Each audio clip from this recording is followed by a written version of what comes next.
Maybe again. Yes, great. All right. Oops.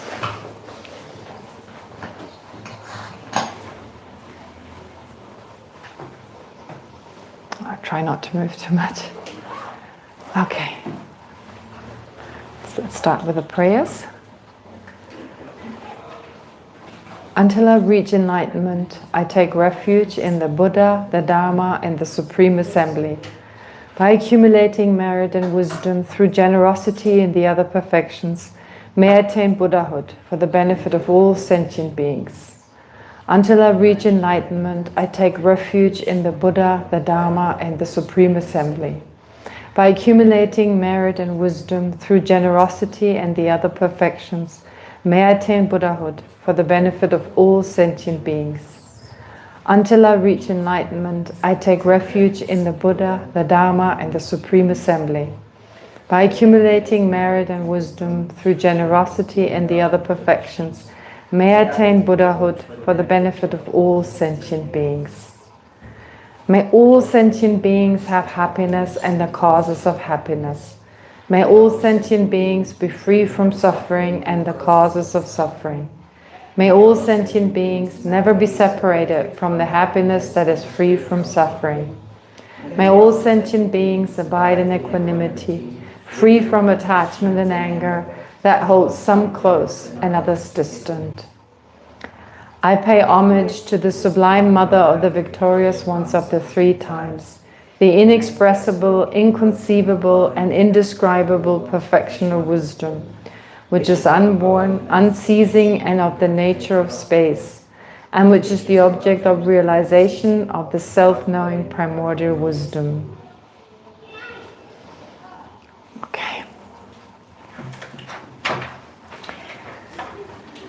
So I sent you some new material to take a little bit longer this time. And I also changed a few things.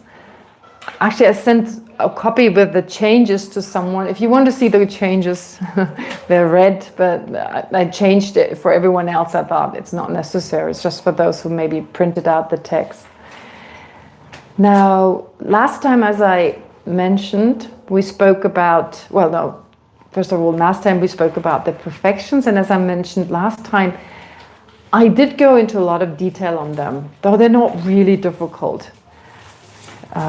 It's not absolutely necessary to explain them, but I thought since Lama Tsongkhapa so much emphasizes the practice, taking things to heart, basically whatever we learn to check, is it something we can integrate into our daily life and so forth. So I thought that's a good opportunity. If it's more abstract, it's harder to do. Go through the perfections and right away take it to heart. Listen to these explanations in a way such that, well, we check, is there something I can do? Can I practice this now or not? All right. And then I said, so generosity, I spoke about generosity. I added something to it after I talked about it last time. So I'll just read the bits that I added. It's just one thing on that particular page. That's page 46. So what I said is generosity that I had before. So generosity is characterized by the wish to give, free from the self-interest that obstructs giving, and untainted by the hope for personal gain. That I had before. And then I added, it is unconditional to the extent that it does not expect even a token of gratitude, not so much as a smile. So remember, doesn't matter, no one, even if no one thanks you, even if they don't smile at you, but instead feels gratitude toward the one who receives the offering for providing the opportunity to practice generosity. So I wanted to add that because I think, yeah, that's a beautiful attitude. Especially when we give something, there's almost like an expectation we get something back if it's just a thank you. I guess that's stronger with generosity than with any other of the perfections. With patience, you don't necessarily expect something coming back. With generosity, not expecting anything back and instead feeling grateful. towards the person who gives us the opportunity to practice generosity. Yes, Ben? I was thinking about that, and I realized that for me this is especially with money very difficult, because I'm training every day that I'm buying something with money. Yeah, yeah. So how can I untrain that? Oh, yeah, you're so used to using money, getting something back. Yes. Well, you get so much merit. Okay. Right? So without expecting that, it's like, oh, I'm just doing it to get merit for myself. You could think, well, I'm getting all this merit, so that enables me to be of greatest benefit to all sentient beings. Like we have the sense, oh, if I put my money in the bank, I can double, I can triple the money. Well, here you can definitely do that. Whatever you give, if there's no regret, I keep saying, don't regret. Very important. It's this mental factor of regret that is one of the changeable mental factors. Very interesting. There's certain functions of the mind, depending on the object, they can be virtuous or they can be non-virtuous. So if I regret a positive action, it becomes non-virtuous. If I regret a negative action, it becomes virtuous, it becomes positive. So I'm always reminded of this one situation. I've never forgotten that one. Okay. I'm always reminded of this one situation. One of my classmates, his cousin's parents came from Tibet, and they went to Bodh Gaya.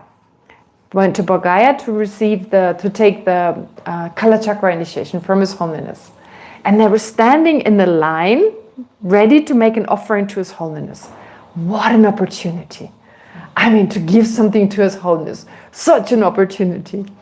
And so my classmate was with his aunt and uncle, and the aunt is a little bit tight-fisted, whereas the uncle is very, very generous.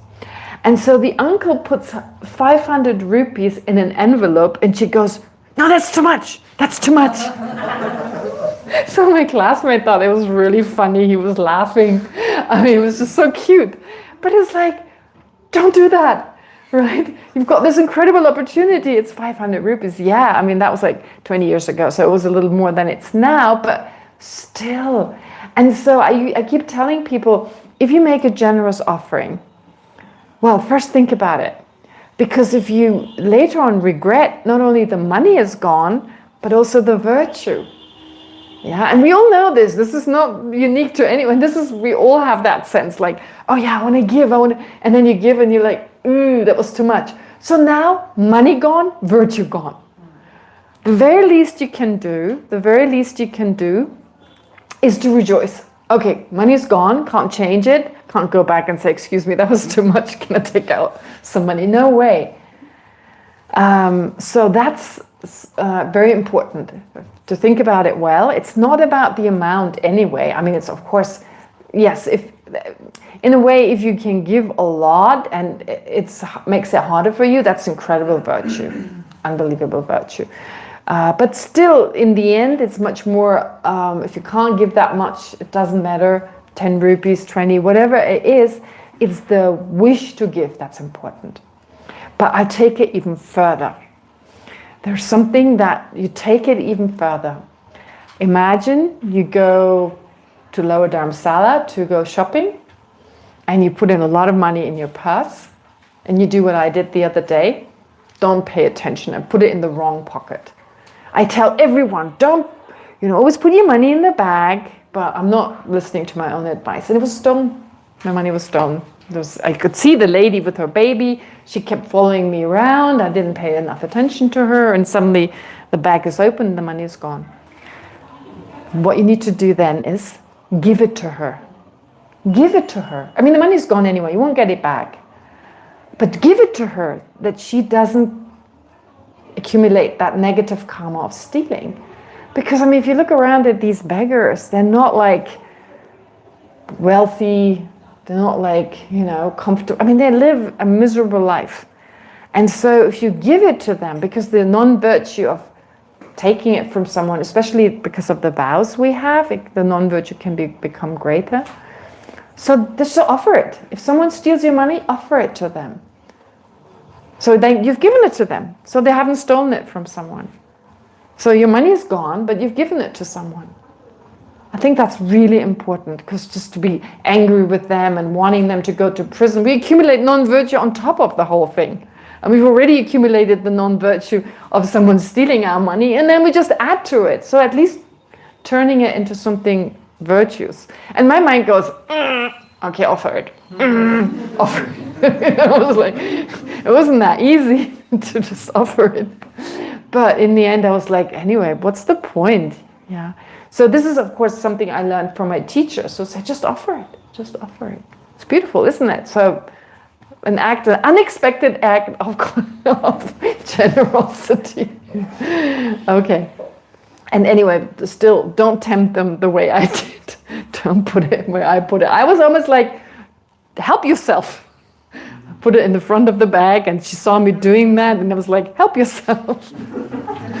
Anyway, it was my own fault. Okay. So anyway, I wanted to add that particular sentence. And then I also added on page 47, I had put it in such an odd way, so changed that a little bit. These 6 practices that are also performed, of course, generosity, morality, they're all performed by hearers and solitary realizers, that is those who aim for personal liberation only, and even some non-Buddhists, of course. Not all 6 of them, I don't know, but yeah, many of them are definitely by non-Buddhists, are practiced by them. However, to qualify as perfections in the continuum of a bodhisattva, they should fulfill 3 criteria. They should be motivated. I said must, but I added that, I changed that, should fulfill, because especially the second may be difficult. So they're motivated and sustained by bodhicitta. That's definitely the case, because you have bodhicitta, and any practice you do should be for the benefit of all sentient beings, and therefore motivated and sustained by bodhicitta. Then the second, they're supported by an understanding of emptiness, should be.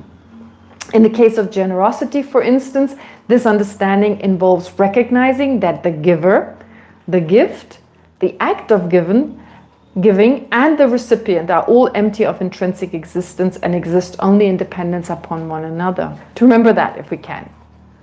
To remember the emptiness of the giver, yourself, the giver, that which is given, the act of giving, and of course the recipient. If we can just have that short moment, that brings wisdom and method together in a very powerful way. But anyway, it's not like saying you have to do it, because, well, unless you're a bodhisattva, it's not like it needs to be. But it's great to, like I said, we can practice all this right now, however advanced it is. So this is just a short moment. If you can reflect on it during your daily practice, just take a moment of focusing on emptiness. And then once you do that in the morning, you can shorten it. It's so much easier, right? Any kind of meditation, when you do it for the first time, you may want to do it more extensively. But then the more you do, the easier it gets to get into it, and you don't have to be as extensive. To such an extent that you may even give, in that short moment, just have the time to remember giver, gift, the act of giving, and the recipient lack inherent existence. Don't exist in and of itself. I mean, in the sense like, why am I the giver? In dependence on the act of giving and having an object to give and a recipient, I call myself the giver. The recipient is called the recipient in dependence on the fact that they receive something by a giver who's giving them a gift. The act of giving is merely labeled on the fact that there is the motivation, there's the movement, right? And the receiving. Based on that, we call it act of giving, merely labeled. Nothing from the side of the object, the hand moving or anything being the act of giving. It's just labeled. Okay, so just to remember this. And then, of course, to dedicate the virtue accumulated through this act of generosity to the attainment of their enlightenment for the welfare of all sentient beings. So the motivation, remembering emptiness, and of course dedicating the virtue, those make these 6 practices perfections. Okay, and we can all practice this. Of course, it's fake. We fake it until we make it, kind of idea, right? Or I really like this from Geshe Damdul. I didn't hear it. My friend told me about this, that he once said this. I like this so much, especially because I had to do ballet when I was a kid and I was so bad at it. My mom wanted me, and so I did it. I told some of you. But Geshe Damdul, he says, like, it's like dancing ballet with a spacesuit. You know, if you put on a spacesuit, how graceful can you be? So right now, practicing this, we are like astronauts.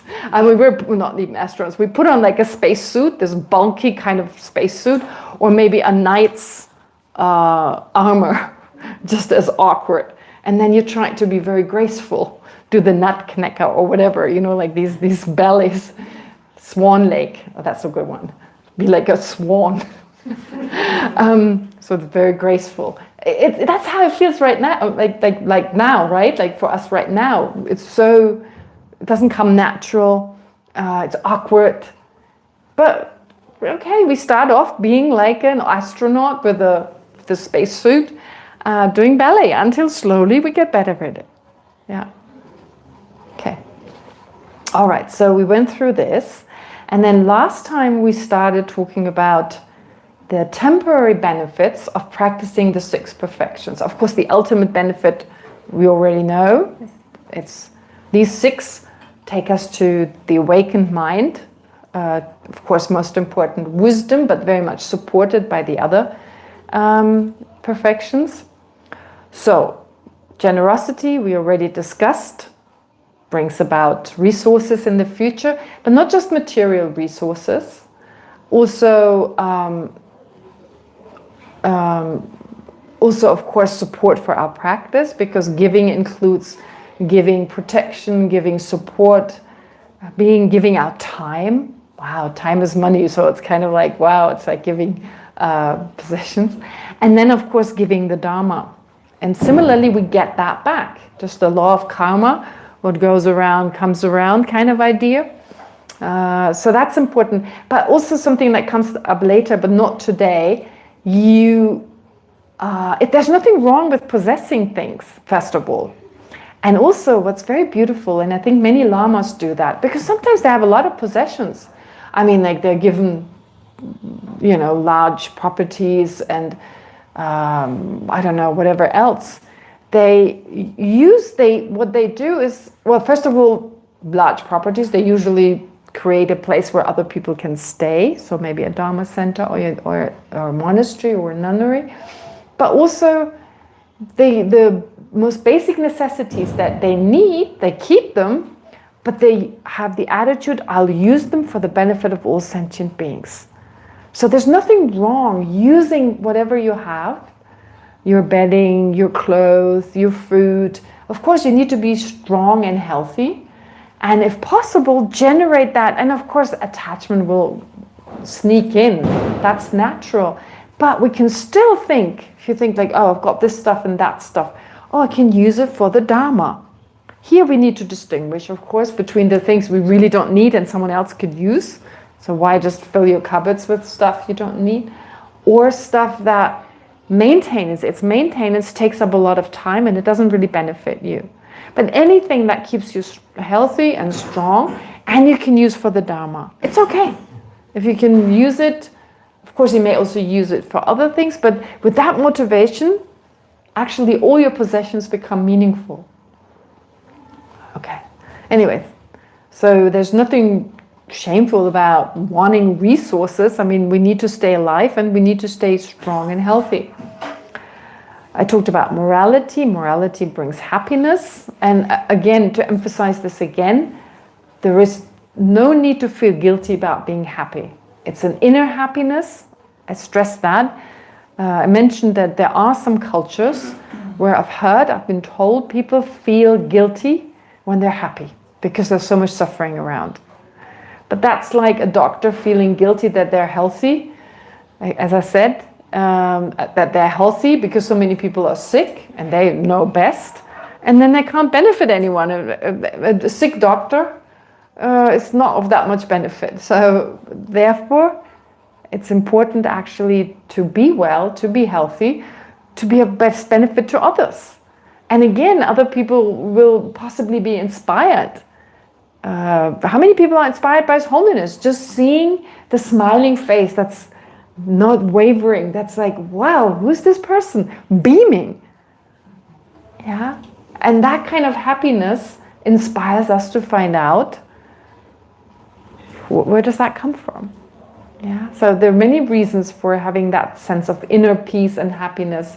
It's not the happiness, of course, from buying something new or from being able to lash out at that other person. So, finally showed it. That's not, we don't call it happiness in that sense.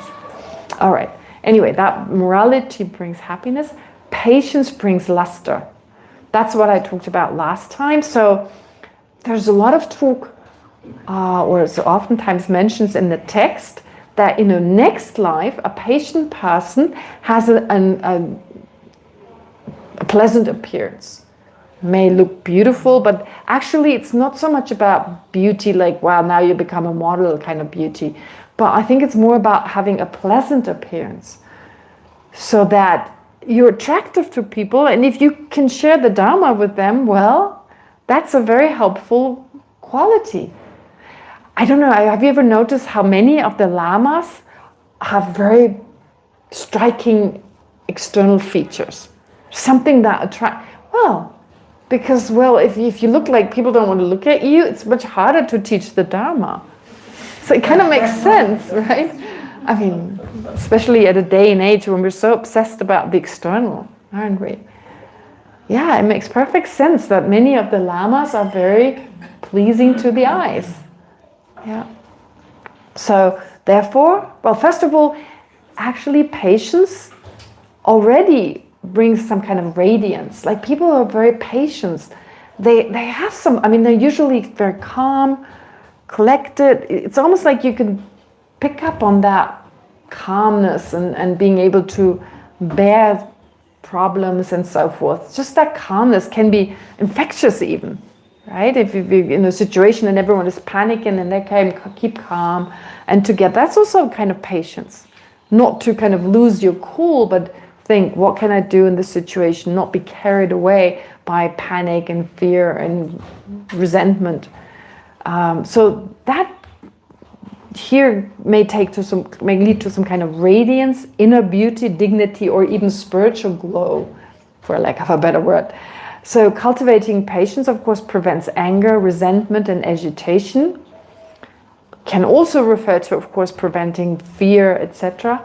Allowing calmness and resilience to shine outwardly as a natural radiance. Of course, our thoughts, our physical reactions, they create an energy, because the mind is inseparably linked to a very subtle energy, and that subtle energy interacts with the rest of the body.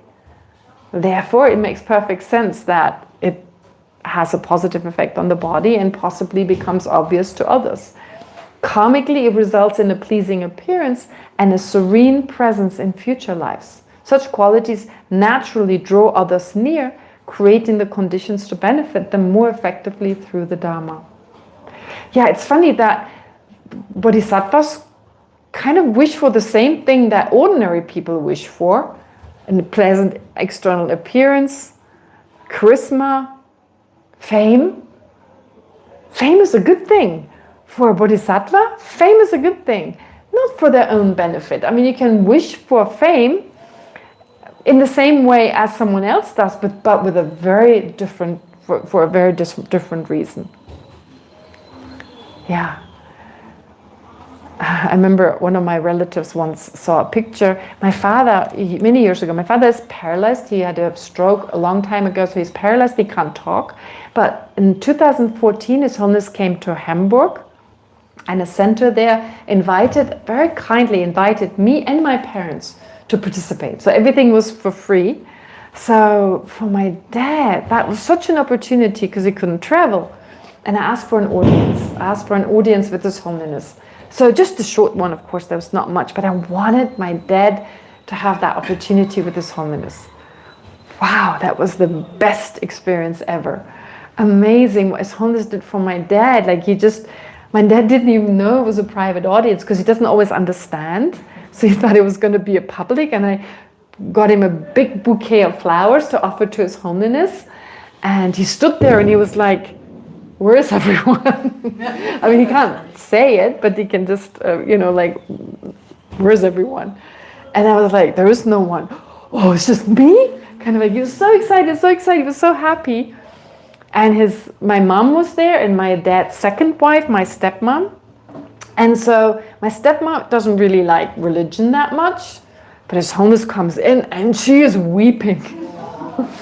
And my dad is like, wow. And His Holiness put his head to my dad's head for at least 3-4 minutes and just prayed. It was so touching. He's got so many photographs of this, they're all over his place.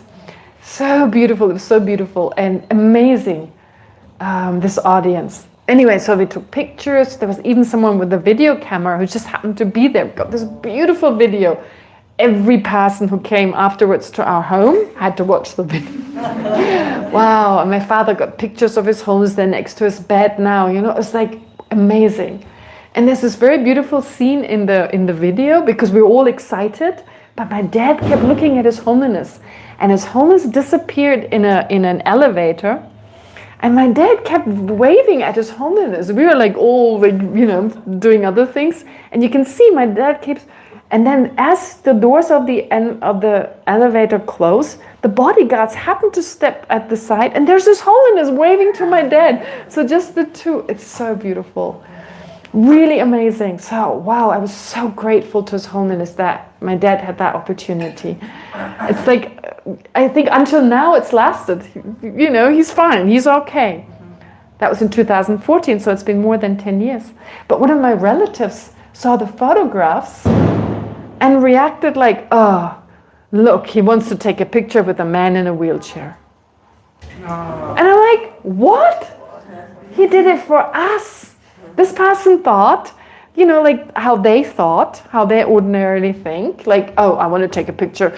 I'm a religious person. I want to be seen with a guy. I mean, that's just ordinary people may do that. But of course, it's for us, it's so obvious. He takes the picture with the person in the wheelchair because it was the greatest gift to that person in the wheelchair and the rest of the people there, right? The best ever. Yeah, but this is how we think of it ordinarily. They just didn't know. This person didn't know, and I was just, I was shocked and tried to explain it to the best of my ability. But it showed me, yes, they do seek that popularity. I mean, even taking pictures because they know it makes others happy.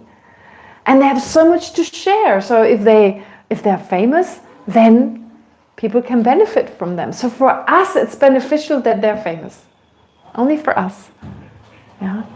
But it seems for an ordinary person, of course, we see it from our perspective, which is self-centered. For us, even the lamas seem self-centered. Yeah. Anyway, so there are lots of examples here where that luster, that beauty, that it's important, that pleasing appearance. The same goes for diligence. On page 48, the last paragraph, it says, diligence brings majesty. I don't even know what that's such a word. Yeah, like become like a king. Does anyone know a better word? Magnificence, maybe, but that's also not that good. Magnificence. Anyway, so joyful, this is what it says in the translation. So joyful perseverance steadily builds virtue and merit. This enthusiasm for wholesome practice, of course, is this joy to engage in positive actions, in particular for the benefit of others, not only strengthens us spiritually, but also creates the causes to be respected, influential, and dignified in future lives. Sometimes people who are natural leaders, they have this dignified presence about them, don't they? Right? They come into a room and you're drawn to them. You're drawn to their every word. Well, that's what lamas, what bodhisattvas want. That's what bodhisattvas want, because then people will listen to their incredible insights. I mean, their words just mirror, they reflect their insights. So it makes sense. With steady diligence, we gain an inner strength that is more than willpower, a deep confidence born of repeatedly overcoming obstacles. Such joyful endurance naturally gives rise to a majestic presence, a dignified kind of charismatic. Charismatic, I should have added that as well. I think I had charisma before. No, I didn't use charisma. Yeah, kind of a charismatic kind of presence, a majestic and charismatic presence that inspires trust and respect in others, providing the conditions to guide beings more effectively in their practice of the Dharma. So very beautiful qualities to be most beneficial. Okay, and then meditative absorption brings tranquility. Of course, that makes sense.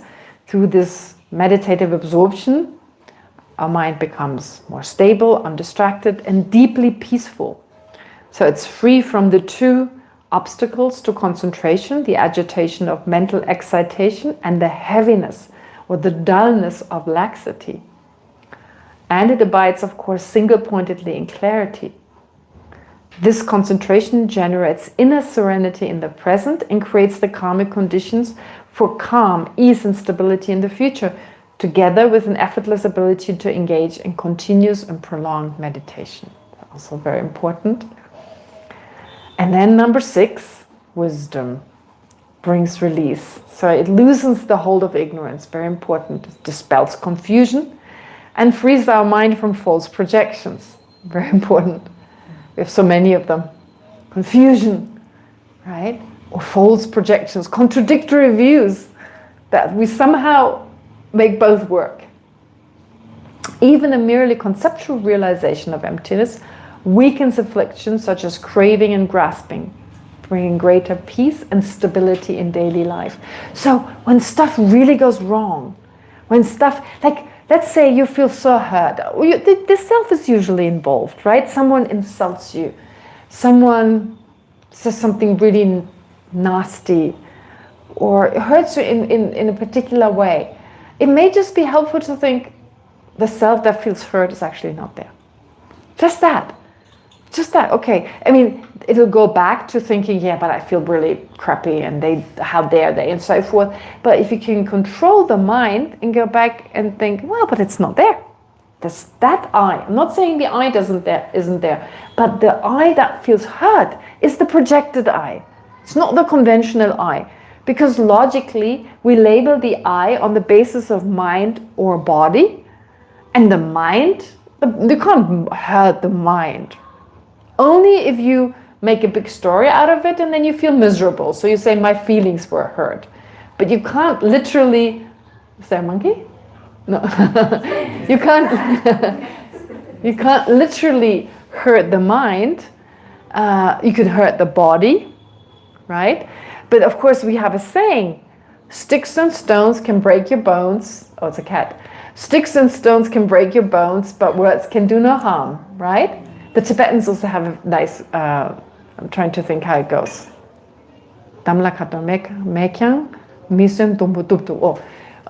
Speech doesn't have a color, but it can cut the human mind to pieces, right? So in English we say slightly differently. I mean, just to remind us, come on, words cannot really harm us. Sticks and stones can break your bones, but words cannot really harm us. It's just what we do with them. But then the Tibetan saying goes, the Tibetan proverb, or the saying is saying that, well, it seems like, yeah, they have no color, they have no substance really. Words are just words. And still they can cut our heart or our human mind, human heart into pieces, right? Yeah. So, but actually that's just in the mind. It's like the I feels hurt, that projected I. And if we think, what is being hurt? Where's the hurt exactly? Where's the I that is being hurt? That already brings release. Because we can't undo what happened. If we get really angry, we create the causes for something similar to happen again. Right? It's kind of like you just got better with the medicine you've taken, and then you took the poison again. The medicine being in the sense that having experienced that insult, that karma is gone. But instead of rejoicing, we create a new one. So really, what's the point? Therefore, just thinking, oh, but the self isn't there. It's not there. That I is not there. It's not, it's actually, we may fall into the extreme of nihilism in that moment, but never mind, as long as it helps. I mean, we don't really think there's nothing there anyway, but just, oh, that self is not there. It's not there. So where's the hurt? Where's the injury? It can really benefit in that moment, yeah. Anyway, so that's part of wisdom. At the same time, this wisdom sows the karmic seeds of clarity, discernment, and sharp intelligence in future lives, making study and meditation more fruitful. And then over time, of course, it matures into the wisdom that directly realizes emptiness, the unfailing antidote that eradicates once and for all the obstructions to liberation and complete awakening. So you can overcome the obstructions not just to liberation, but also to enlightenment.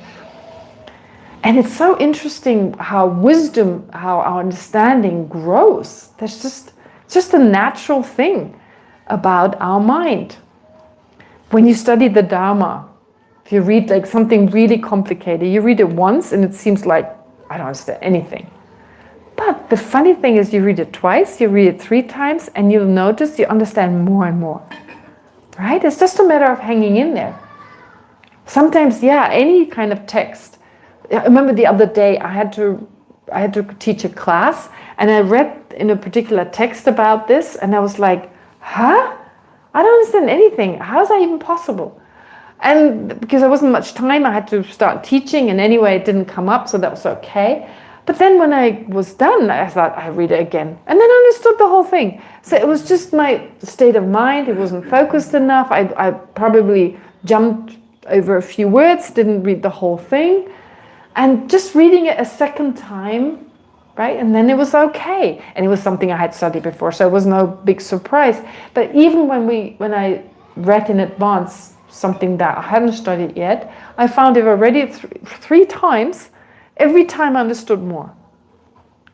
It's just how the mind works.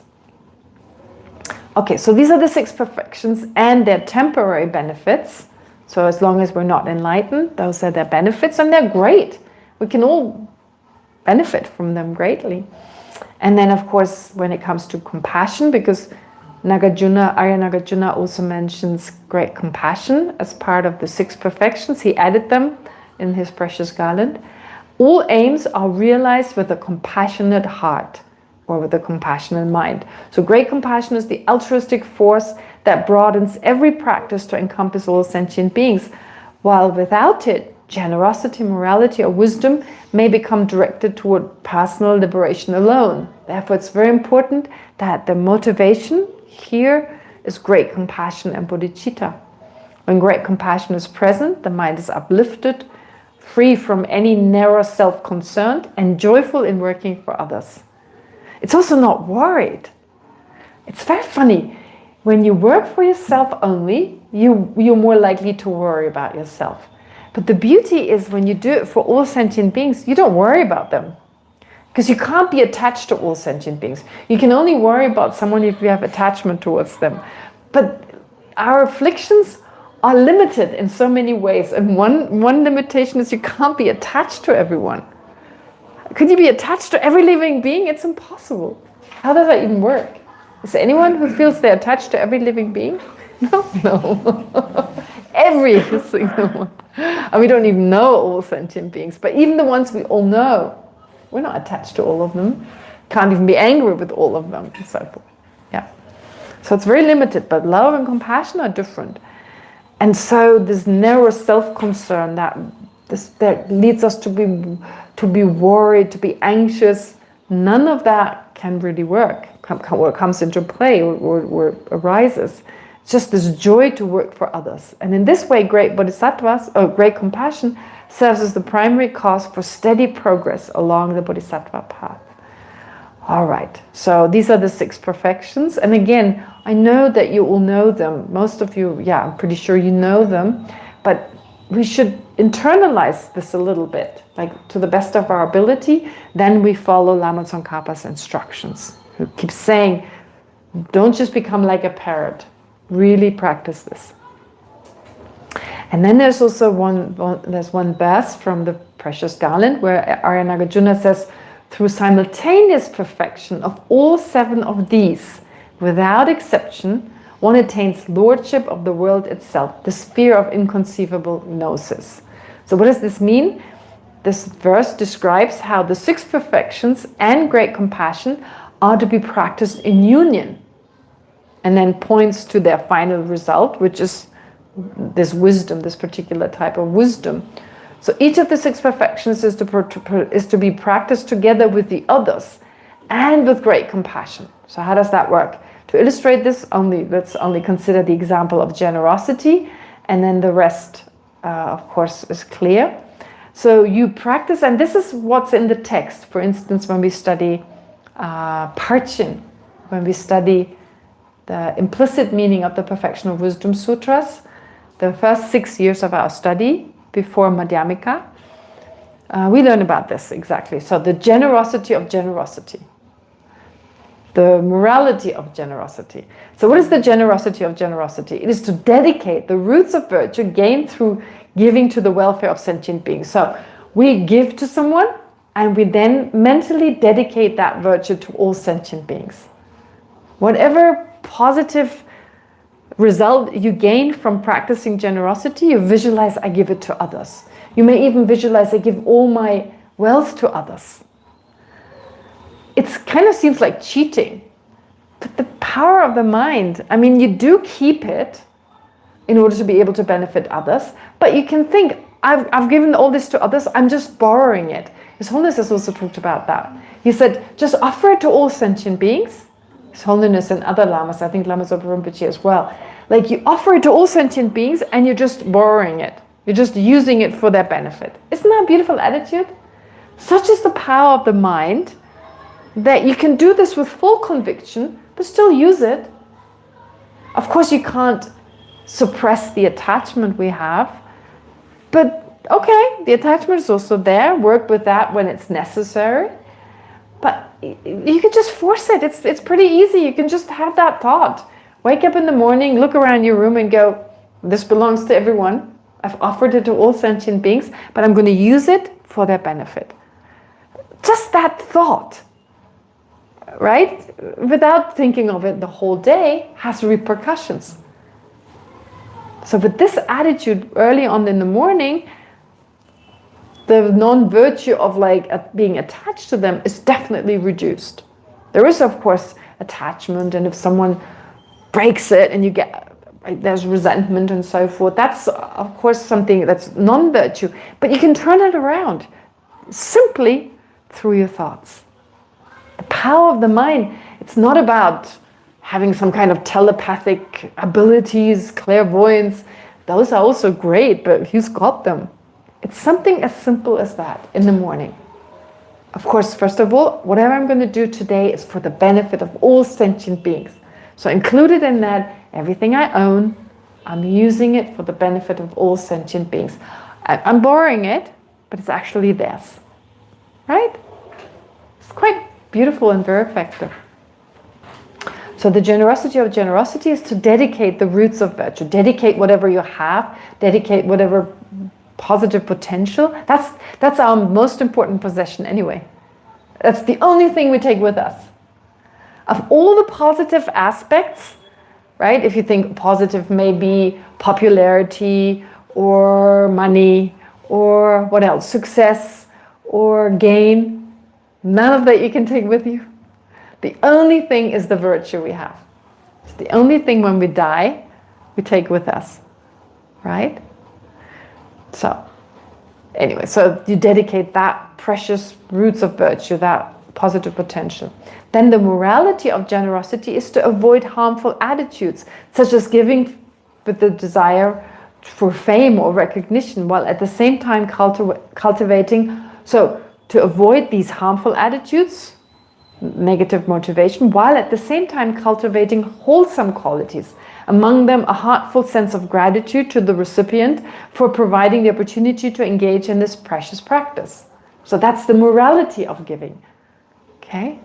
So number one, you dedicate it, you do it for others, you dedicate the virtue. Number two, you do it with the right kind of attitude. Then the forbearance of generosity is to remain calm and not respond with anger. If the recipient is ungrateful or even causes harm, even worse, not only are they ungrateful, they harm us.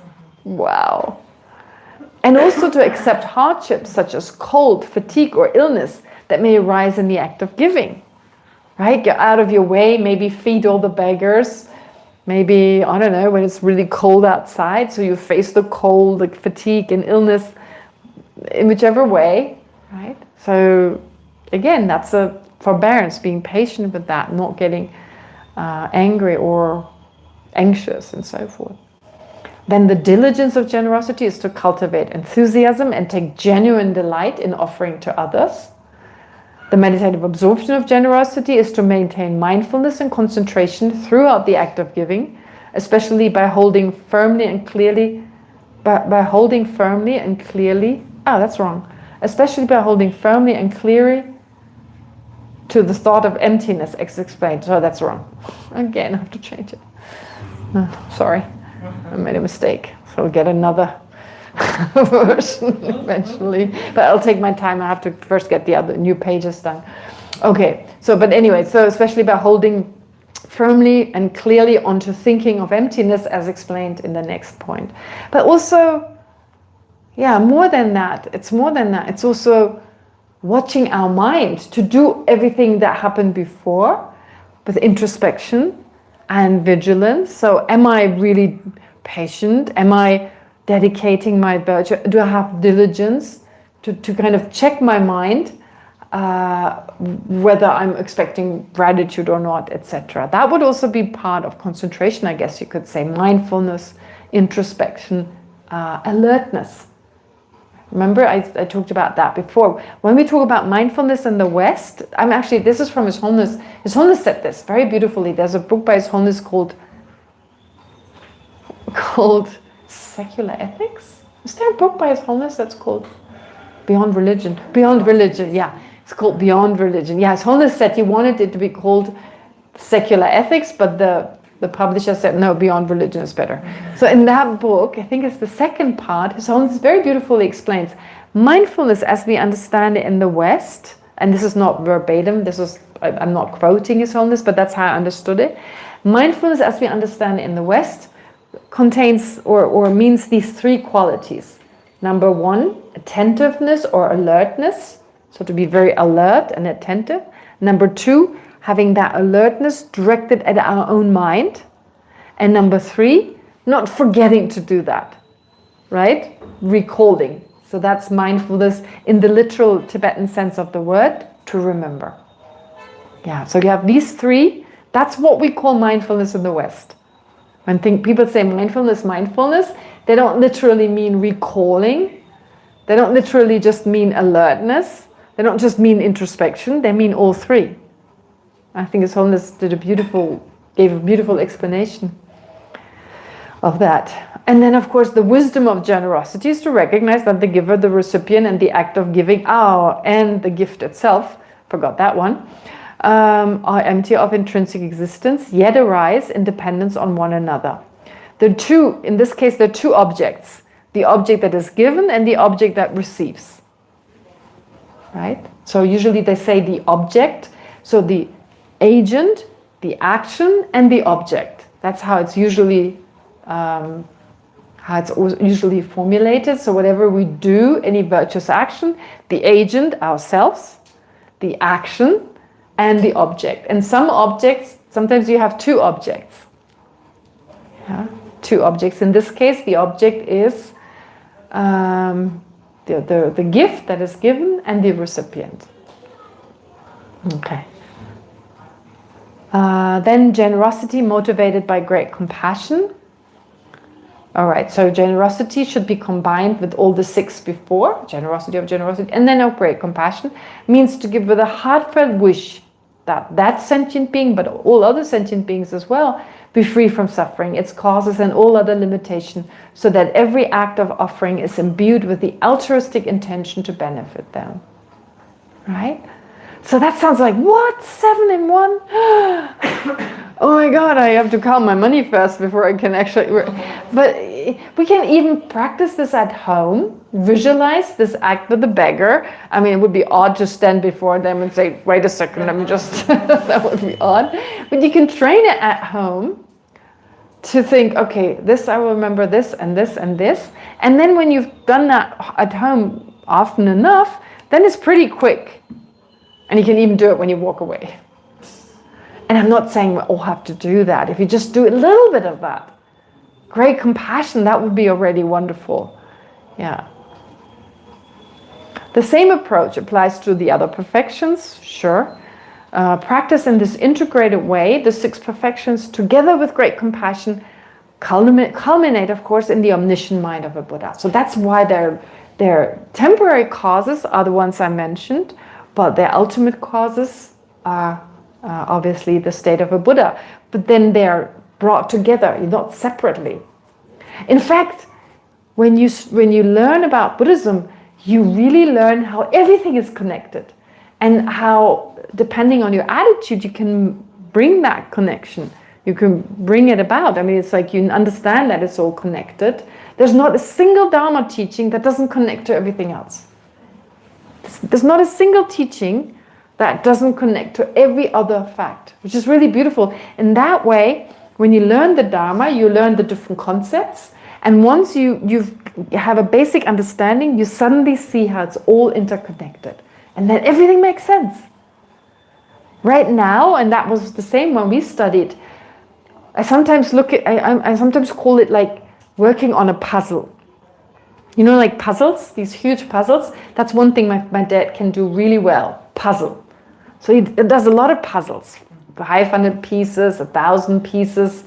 And first he gets the framework. I mentioned that before. So he figured out, you know, he's got like a way to sort them out and then put the frame first. And from there he works himself. And that reminds me of our study. First we get like a framework for Noble Truth, best framework.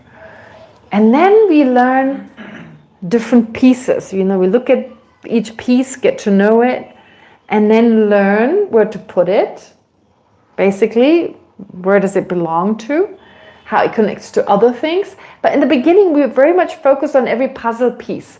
And then little squares that become more obvious. And in the end, it's the whole thing. You see the whole thing and you go, oh, that's what this is.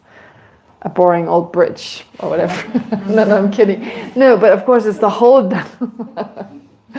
It's the whole Dharma, right? That incredible, the whole reality. It's actually all of reality, basically. Yeah, all the practices, etc. Okay.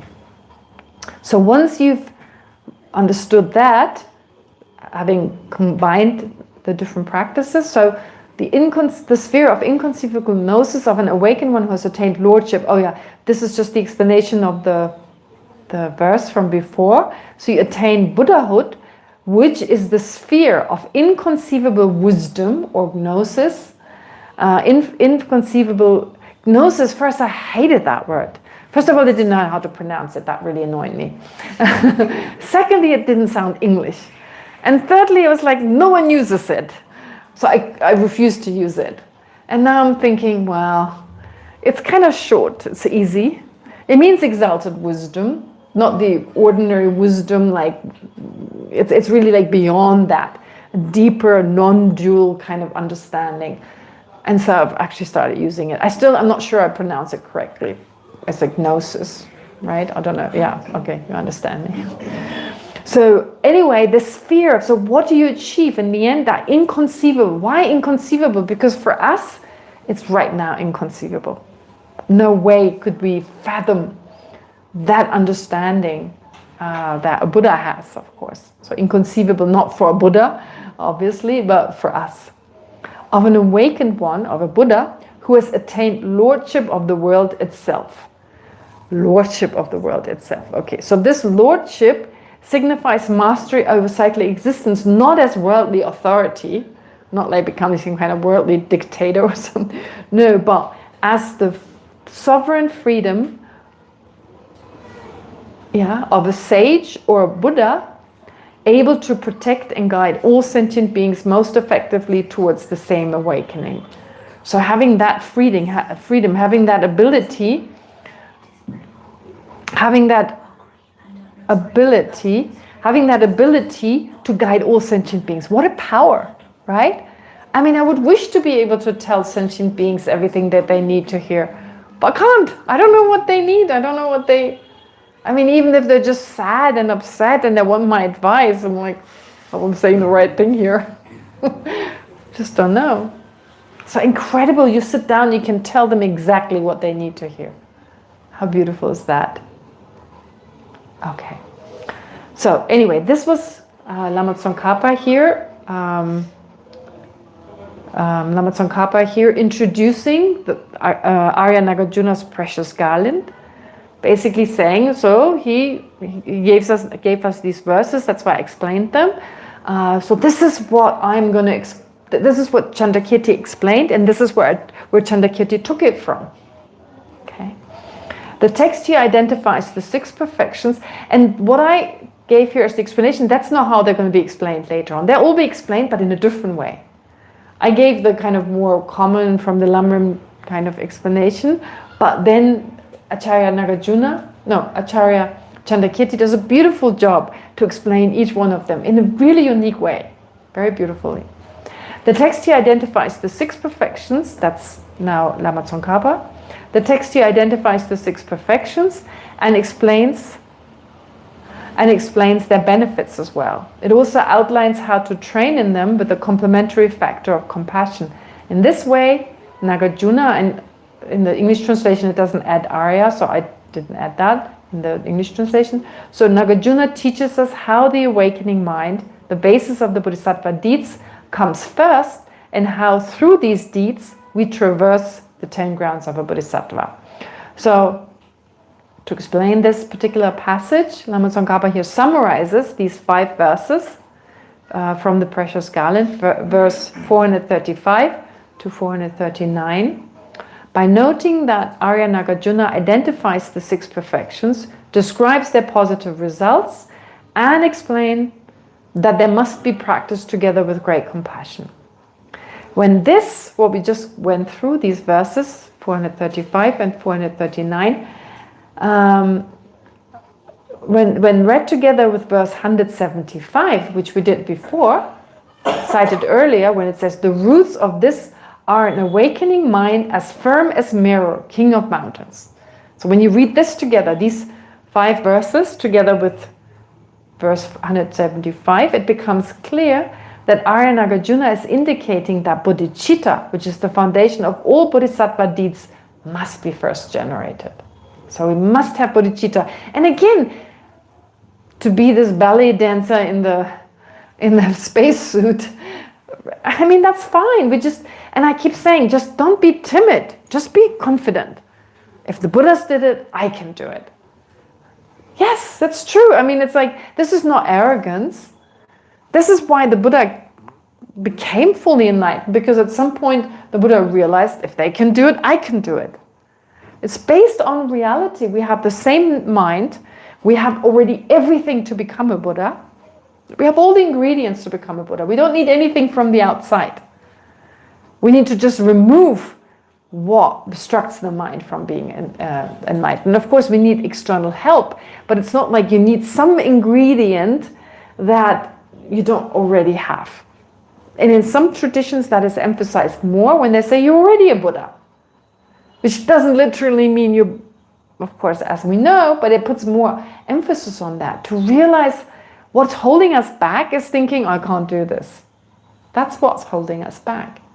So this kind of, I can do it. Of course I can do it. Anyone can do it. Instead of being timid, to be self-confident. So sustained by this awakening mind. So just generate the awakening mind, however fake it is. Never mind, just do it. This it's not going to come on its own. And the first step is to pretend you have it. I mean, not pretend as in like, you know what I mean. But just generate it, however fake it may feel, you do it anyway. That's the first step. Right? It's like we want to go to, I don't know, take a trip to Mount Kailash, but we keep thinking, oh, I can't really walk. So can we stand still? We have to take the first step.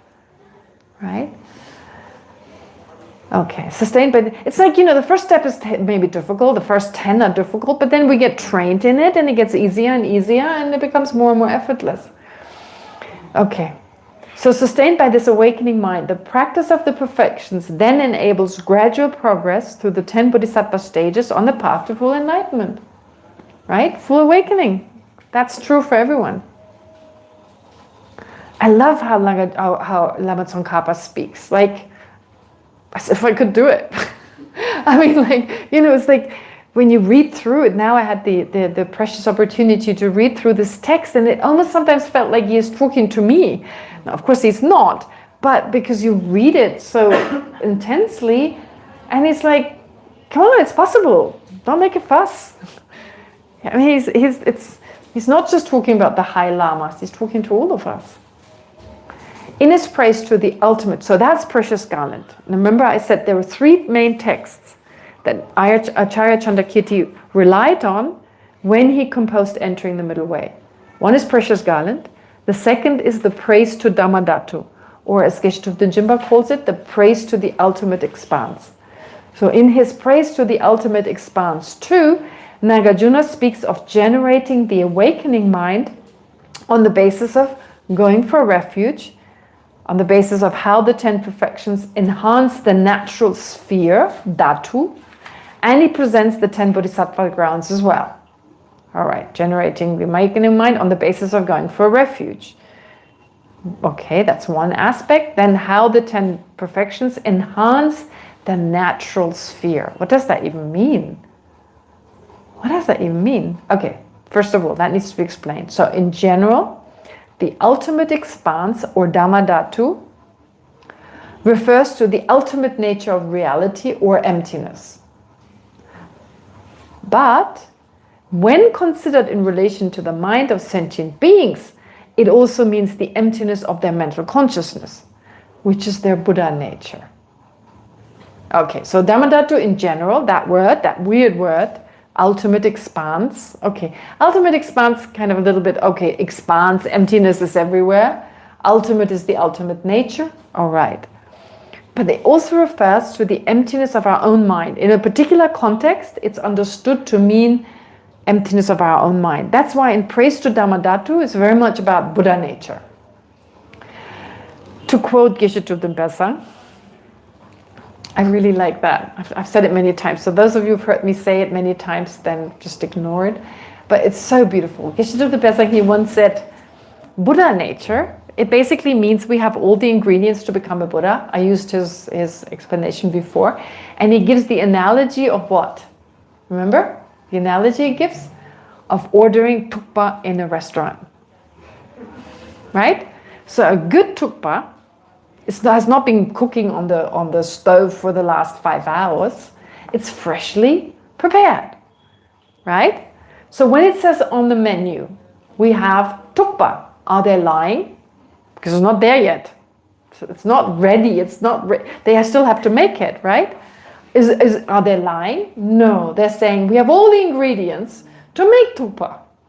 It's not that we have to run to Dharamsala first to get the spinach or something and you wait there for the next 5 hours. No, it means, right, they have everything needed to prepare a fresh, delicious tukpa for you. That's similar to Buddha nature. It's not saying we're exactly already enlightened. We have the nature of a Buddha in that sense. I mean, literally. No, but it's saying we have all the ingredients to be a Buddha. So we're not lying, just as the people who write these menus are not lying. It's true. I never thought about this. It's so true. When Geshe said it for the first time, it was like, yeah, they say they have tukpa, but they don't have tukpa yet. They have to make it. And what it means is this. I thought it was a great analogy. So therefore, in general, the ultimate expanse or Dhammadhatu refers to refers to emptiness or to the emptiness of the mind. That seems weird. The emptiness of the mind, how could that be Buddha nature, right? Doesn't that seem weird? The mind, okay. Having the mind we have right now, because it has, it's actually from its ultimate nature, from the point of view of its actual nature, or its conventional nature.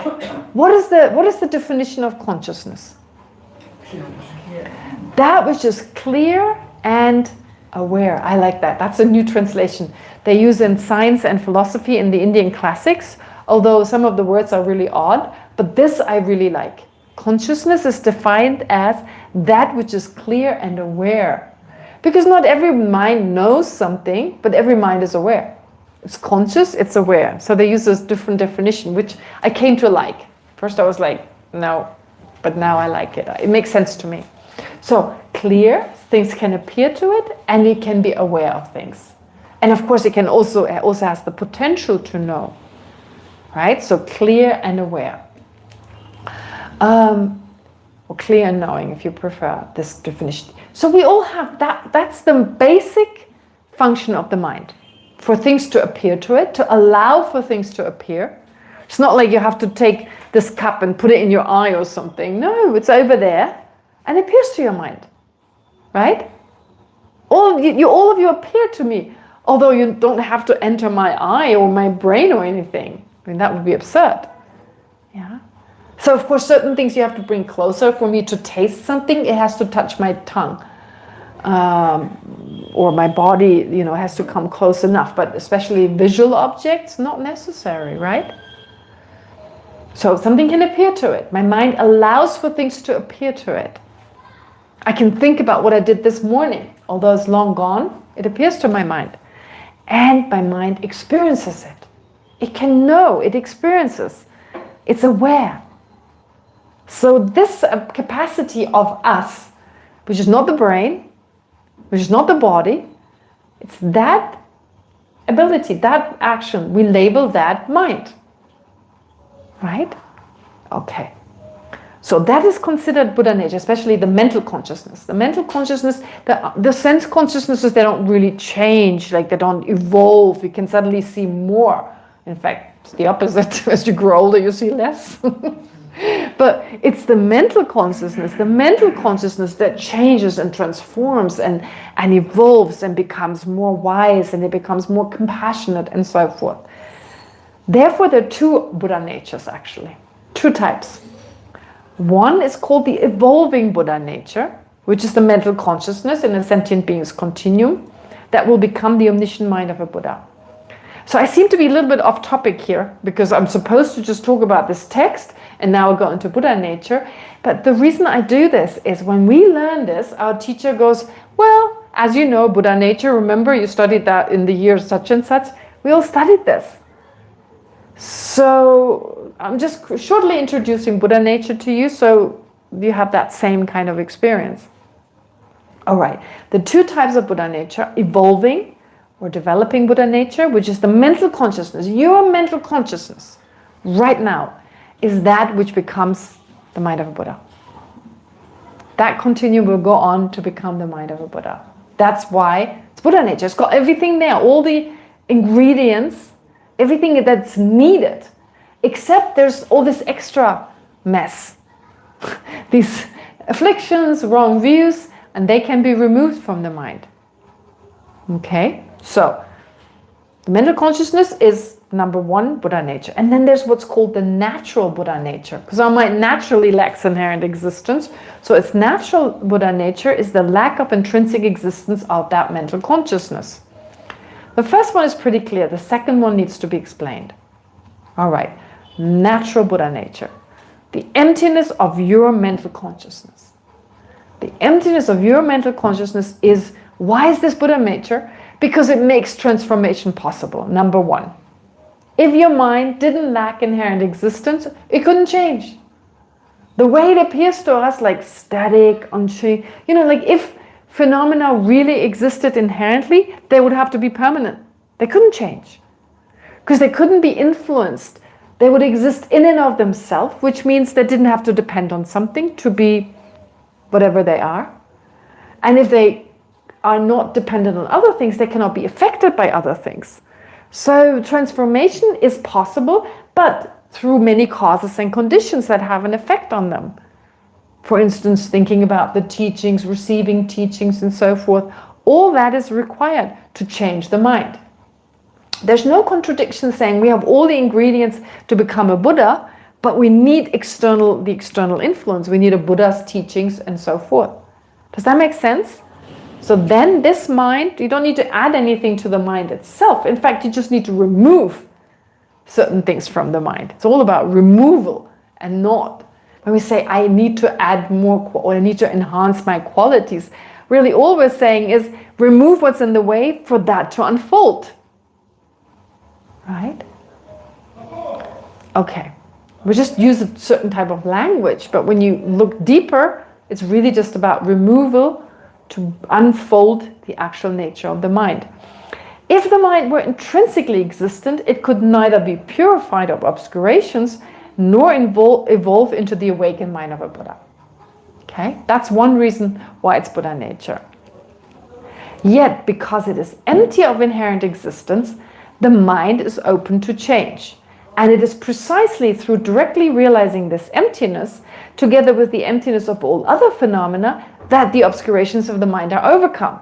So, number one, it can change, but how does it really change? By realizing its own emptiness. Right? You need to realize the emptiness of phenomena in order to really bring this change about. Why? Because we need to remove the root of samsara, the root of our unenlightened state, which is a mind that perceives the opposite of inherent existence.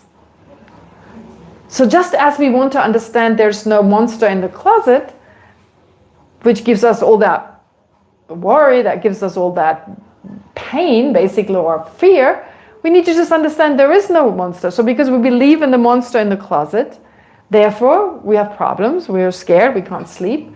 So how do we overcome that fear and all the trouble because we believe there's a monster in the closet? We look for the monster, come to understand it's not in there, and then our trouble is gone. So here the monster is inherent existence. Therefore, the fact that the mind lacks inherent existence enables the transformation. And how does the transformation come about? By knowing that lack of inherent existence of the mind and of all other phenomena. Does that make sense? Bernd, you had a question? Yes. So the mind is something different than the definition of the mind, isn't it? Because when I say the mind is, which is clear and aware, yes, this doesn't really change, does it? Okay. All right. All right. So you're saying that Bernd and existent Bernd are not the same. Because existent Bernd is always existent. So there's the existent Bernd that's permanent, and there's Bernd. Because existent is, you're always existent, so that doesn't change. You see the logic? So if I were to debate, I would say take the subject existent Bernd. It follows he's not synonymous with Bernd.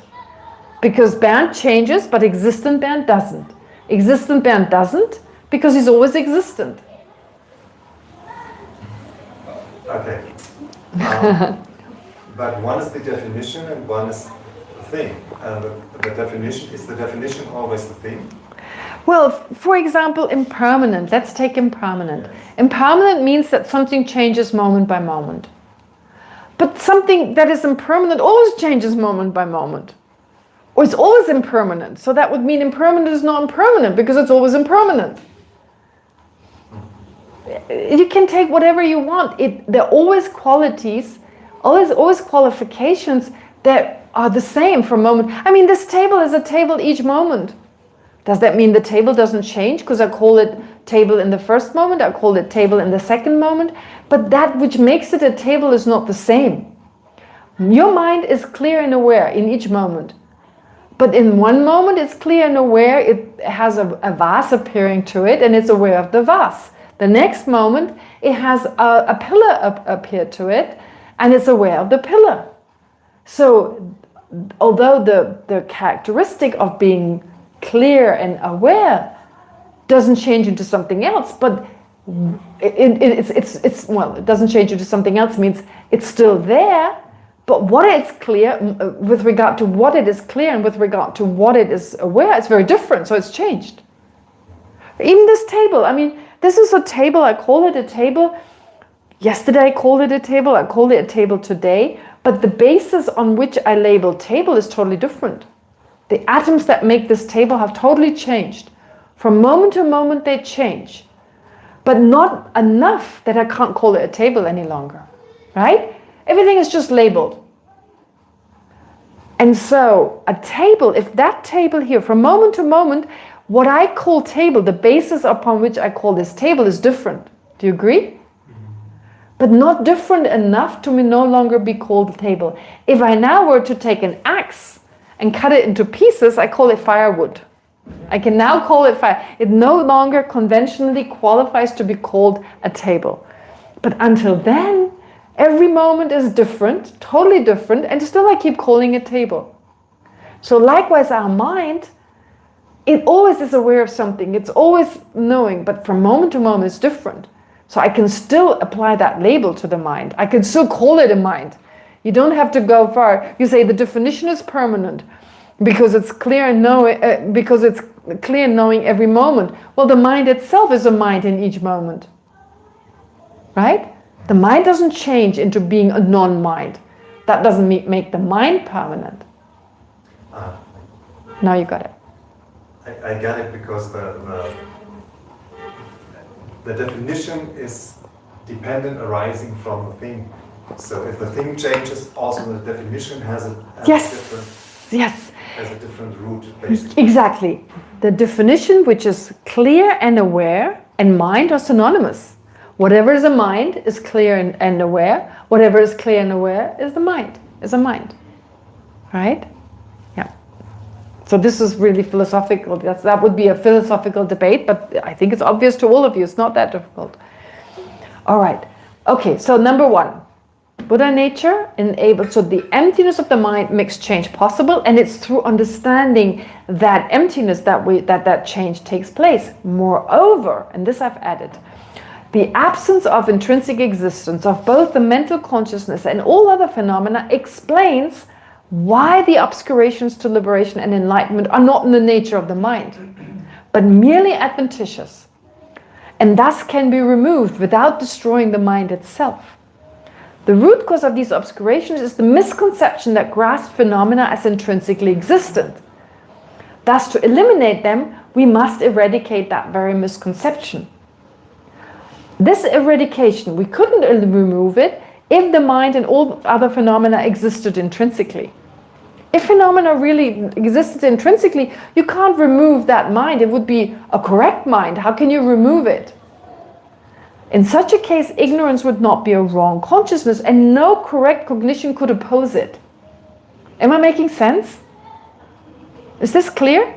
So the fact that our mind lacks inherent existence explains why the afflictions are adventitious.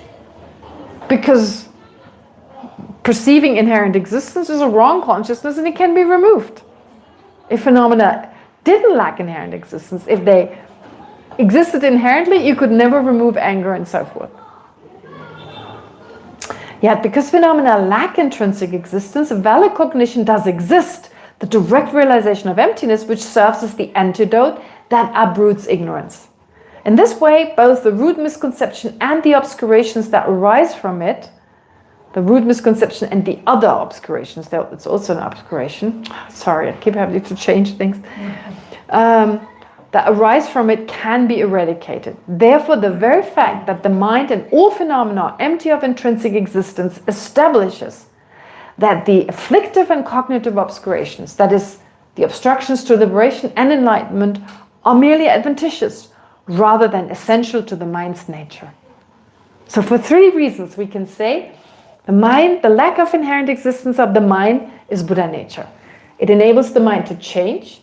It's by understanding the emptiness of that mind itself and the emptiness of other phenomena that we transform the mind. And it also explains why our afflictions are adventitious, because the mind lacks inherent existence. Therefore, a mind that perceives the opposite must be a wrong consciousness, right? The mind that perceives inherent existence and gives rise to all the other afflictions must be a wrong consciousness. It can be removed, and thus everything that's in the way to liberation and so forth is not in the nature of our mind. We don't destroy our own mind. Isn't that beautiful? That why the emptiness of the mind is Buddha nature. I hope I didn't overwhelm you with that. If you're a little bit new to it, it may be harder. Those of you who've heard this again and again, especially the third reason, is a little bit difficult. Yeah. I mean, it's the same with this monster in the closet. All that fear that arises from the monster in the closet, right? If there really was a monster, I couldn't get rid of the fear because there wouldn't be a valid cognition, the absence of the monster of the closet that could help me to overcome it. Because if I check, there is a monster, and so of course I can't get rid of it. So similarly, when we hold on to inherent existence, if that was in accordance with reality, our anger would continue to exist. Right? You wanted to ask something? You raised your hand? Yeah? Did you raise your? I put it down again. I'm finding my own answers. Okay. Yeah, maybe just wait a little bit if the question remains. Okay, great. All right, so therefore that's Buddha nature. So you just had a crash course on Buddha nature. We studied this for a month or two, actually. But you know, of course it's better to know all the details, but even without it, you have a better sense of what it means here. So your mental consciousness, as well as the emptiness of your mental consciousness, that enables your mind to become the mind of a Buddha. Okay, so that's Buddha nature. Here the text is called praise to that Buddha nature, or praise to emptiness and Buddha nature. So the text mentioned here, praise to the ultimate expanse. And then I put a footnote, it gives you, the text was translated into English, so if you're interested to read it in English, there are many translations, but this is one translation I found, translated by Karl Brunhölzl and published by Snowline. Okay. Wasn't it translated by Geshe Damdu as well? Does anyone know? It was, right? I should mention him. His translations are amazing. I should add him. Okay. May I? Yes, please? May I just ask another question? Yes. If it's two types of Buddha nature, if in the text it's referred to Buddha nature, do I have to know which type, or is it always both types? Do I have to know which type, or is it always both? Okay, so if you talk about Buddha nature, there are two types of Buddha nature. Do I need to know which type, or is it both types? I mean, both types are Buddha nature. Both are Buddha nature, but they're explained differently. So in the context, it become obvious, now they're talking about evolving Buddha nature, and they're inseparably linked. You can't have a mind without the emptiness of the mind, and you can't have the emptiness of the mind without a mind. So they're of one nature, but you look at them from a different aspect, from the point of view of how it conventionally exists, and from the point of view of how it exists in terms of its ultimate nature. So they're not separate as such, but yeah, both are equally seen. They're not identical either. They're of one nature, but which part of the Heart Sutra tells us that? The emptiness of the mind and the mind are not identical, but also not of one nature. Which words in the Heart Sutra indicate that? Form is emptiness, emptiness is form. The next two. Oh. Form is also not other than emptiness. Emptiness is also not other than. So the mind, the mental consciousness, is not other than emptiness. It's emptiness, and its emptiness also is not other than the mind. Those two lines mean they describe the relationship between an object and its emptiness. First it says form is empty. It doesn't talk about the mind, it talks about the body. The body lacks inherent existence, and then emptiness as form is saying without the lack of inherent existence, the body couldn't exist. So first we've learned the body lacks inherent existence, and if it didn't lack inherent existence, it couldn't exist in the first place. And then it explains how the two are related. One is not other than the other, and the other is not, and so forth, right? So form is empty, emptiness is form. Emptiness is not other than form, form is not other than emptiness. So literally it's a little bit confusing, but how the commentaries explain these two lines is saying that emptiness and the mind, or the body, in this case the body, form here means the body and its emptiness are not separate. They're not separate. You look at the same thing from different aspects, basically. From the ultimate nature's point of view, it lacks inherent existence. From the conventional point of view, it's a body. But that doesn't mean, although they're inseparably linked, that they're identical. They're still different. So that's the last line, saying that they're still different. They're not identical, but inseparably linked. And the same goes for the two Buddha natures, the mental consciousness and its emptiness. So the mental consciousness lacks inherent existence. If it didn't lack inherent existence, it couldn't be a mental consciousness. It couldn't exist. And it certainly couldn't become the mind of a Buddha. So how is this emptiness and the mind itself, how are they linked? Inseparably linked. One is a major characteristic of the other. So looking at it from the point of view of how it exists in terms of its ultimate nature, it's its emptiness. From the point of view of its conventional existence, it's a mind. But they're not identical. All right? Okay. So both are Buddha nature. It belongs to, so this is a profound work by Arya Nagarjuna. It belongs to his collection of praises. A collection of praises. And is a key text for understanding both Buddha nature and the ultimate nature of reality, the Dhamma Dhatu. This is also in many of the other traditions in the Kagyu, Nyingma and Sakya, very important text where there's so much emphasis also on Buddha nature, much more than in this tradition. Or no, not much more, but explained differently, but maybe even more, more emphasis. Praise to the ultimate expanse is at once poetic and a philosophical text, celebrating the ultimate reality of the mind and of all phenomena. Its core message, and I just want you to know a little bit more about the text, so just that you get a better sense of it, that hopefully you study it. Because Lama Tsongkhapa tells us basically, read these texts. Later on, he basically says, and then he says, if they're too difficult, at least read the Lambram. Okay. But yeah, now they're available in English, so might as well. Its core message is that every sentient being, without exception, possesses the potential for enlightenment in the form of Buddha nature. As mentioned above, this refers both to the mental consciousness itself and to its emptiness. And in this context, Dhamma Dhatu is not something that needs to be newly created or acquired. Very important. It's already present, like a hidden treasure within us. Wow, we've got this incredible treasure. The one thing that gives us most grief right now is also the hidden treasure. Our mental consciousness, we suffer because of our mental consciousness. Our afflictions are mental consciousnesses. Our suffering are mainly mental consciousness. Of course, we have physical pain, but if you're mentally happy, you can easily bear that. The worst pain is the mental pain. So all our trouble comes from the mental consciousness, and all our happiness, this incredible happiness potentially lies there. So that's this hidden treasure within us. Like a hidden treasure within us. For this reason, the text serves as a powerful reminder that the path to enlightenment is not about seeking something external, but about recognizing and uncovering the wisdom and purity that has always been with us.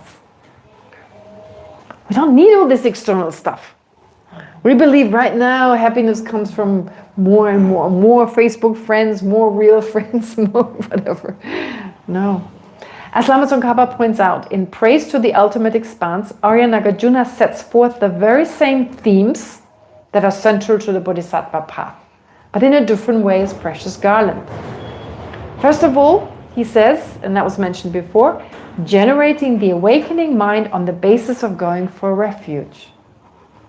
So, how?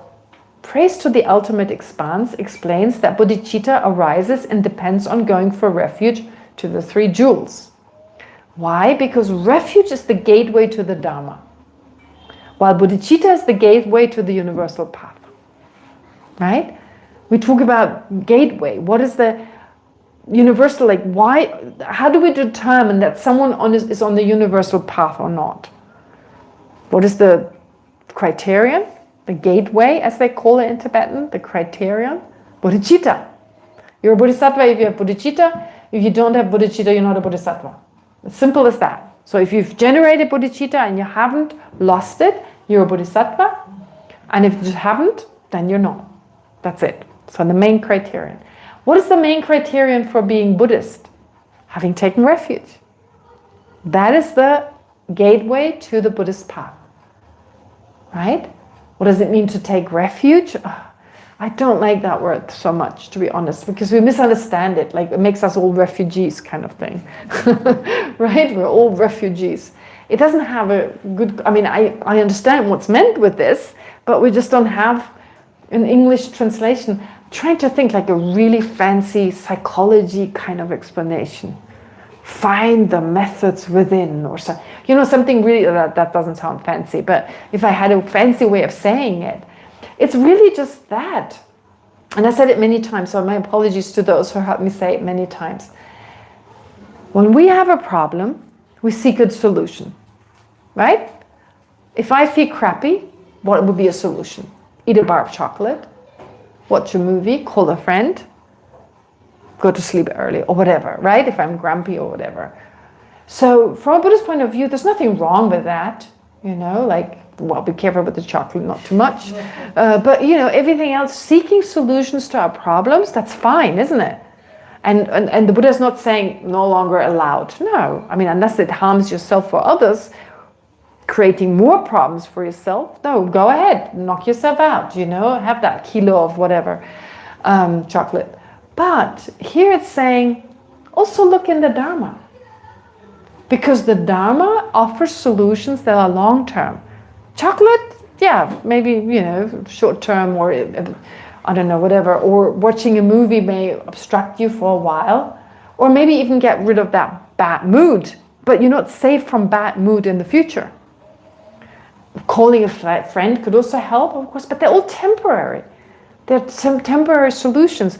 If you really want to find a long-term solution, turn towards the Dharma.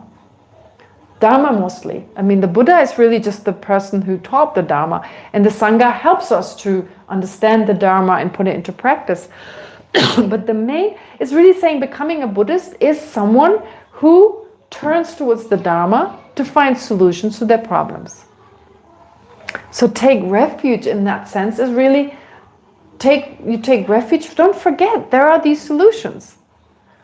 It's kind of like a patient who takes medicine. Be ready for the treatment. Be open to the treatment. That's what it means. To be Buddhist means to be open to the treatment that the Buddha has offered. That's what it means to be a Buddhist. So that's the criterion. And it's not about joining a club or not. You know, it's like, oh, everyone should become Buddhist. It's like, it's automatic, by definition. You turn towards the Dharma, you're a Buddhist. We have now all these ceremonies, you know, like they didn't exist in Tibet, for instance. You took refuge, you're a Buddha. I'm a Buddhist, sorry. You're a Buddhist. So it wasn't actually like just because your parents are Buddhist, that doesn't make you a Buddhist. Some people felt that way, but strictly speaking, that didn't fulfill the definition. So those who, you know, learned about the Dharma, had some idea of what it meant. I mean, learn doesn't mean you have to learn for years. Maybe your parents give you some basic explanations, you know, like Buddha, Dharma, Sangha. And then based on that, if you relied on that, you by definition became a Buddhist. And now this ritual of taking refuge, I think that's just for Westerners who needed a Buddhist baptism or something, right? Like just in Christianity, you have baptism. In Judaism, you have a ritual. In Islam, you have a ritual. Now you have, for Buddhists, you have a ritual. Well, I don't think it existed in Tibet. I don't think there was like a taking refuge ritual. The Lamas very kindly accommodated us in that need to have some ritual. And so, yeah, that's fine. It's done now. But strictly speaking, if you turn towards the Dharma when it comes to your problems, but even, I mean, right now we have a problem being in samsara. So even when we're not grumpy, we're still stuck in samsara. So we basically turn towards the Dharma, not just to find a solution to what's called the suffering of suffering, but towards all the other crap as well that we're unknowingly experience, and therefore being attached, etc. We don't even want to go out, get, you know, liberated from it. But no, we turn towards it and turn towards liberation at the very least. So that's what taking refuge means. So refuge is the gateway to the Dharma. And that's the first you need to enter the Dharma, while bodhicitta is the gateway to the path of the universal vehicle. And from there, you then enter the universal vehicle. So one is the foundation of the other. Makes sense, doesn't it? Thus, refuge serves as the foundation. And from this basis, the altruistic aspiration to attain awakening for the benefit of all sentient beings is generated. So very profound. First it was like, taking refuge is the basis of bodhicitta? Huh? It's nothing to do with great compassion, nothing. But then if you understand, to start Dharma practice, and we start with the foundational vehicle as well. So the foundational vehicle, basically, so basic Dharma practices, we take refuge, we turn towards the Dharma, and only then can we take the next step to enter the universal vehicle. Yeah, it makes perfect sense, doesn't it? How the 10 perfections enhance the natural sphere, which here means Buddha nature. All right, so 10 perfections, they enhance Buddha nature. Having taken refuge and generated bodhicitta, practitioners then engage in the practice of the 10 perfections. They're not just 6. Usually we just mention 6, but there are 4 more, which we will learn about. But they're not mentioned that much. I guess the first 6 are most important to get you going, and the rest is probably much more, don't know. Yeah. It got a little bit, yeah. It got stuck? Yeah, no, it's fine. I'm fine, okay, all right. Okay, so having taken refuge and generated, so generosity is the first perfection, morality, patience, diligence, meditative absorption, wisdom, and then come skillful means, the perfection of skillful means, the perfection of aspiration, of strength, and of gnosis. So here's this even deeper kind of wisdom, that gnosis goes even deeper. Skillful means, yeah, well, we have to get better at skillful means. On a daily basis, that's helpful. Aspiration is interesting. Aspiration. What does that even mean? Prayer sometimes? Yeah, sometimes it's called prayer, but prayer is really just another word for aspiration. Wishing for this and wishing for that. So it's like, shouldn't we be free from all these wishes and all these desires? Yes. Well, there's a difference between wish and desire. Big difference. So aspiration, we utilize the power of our own mind. Prayer in Tibetan really just means aspiring towards something. That's usually what it means. So aspiring to become fully enlightened, very important aspiration. Aspiring to help other sentient beings. Aspiring to walk into a room and people feel better. Aspiring, this is the power of the mind. So the Buddha, not the Buddha, there's a text by the Buddha, sorry, I was distracted. There's a text by the Buddha, or there's a Buddhist text, where it talks about the qualities of a Buddha. And Geshe Kelsang once taught this. And I translated the recordings. And first I thought, oh my God, who's going to listen to this? It was just talking about all the aspirations that a Bodhisattva makes, or a Buddha makes. May my presence bring happiness to this. But Geshe explains it so beautifully. I became a total fan of this text. Where you make these aspirations, you keep aspiring. Always thinking of others, may sentient beings, but just hearing me, I was going to say, pass a wind. No. May they find happiness. Of course, that's extreme. No, but just hearing me say one word, may they find happiness. By just seeing me in my presence, may they find happiness. So you utilize yourself. You become that which conveys, that brings happiness to others. And it's through the power of your prayers. The more virtue we accumulate, the more power our aspirations have. It's a bit like if you think of daily life. The more money you have in the bank, the more wishes you can fulfill. Right? On the material level. Does that make sense? So what helps you to fulfill your material wishes? Money. What helps you to fulfill your spiritual wishes, your spiritual aspirations? Virtue, merit. So the more merit you have, the more your spiritual aspirations can be fulfilled. That's why we're going on and on about merit. We go on and on about merit. So these aspirations, they are part of method. That's really what the emotional states are all about in Buddhism. Think, what is love? The wish, the aspiration for others to be happy.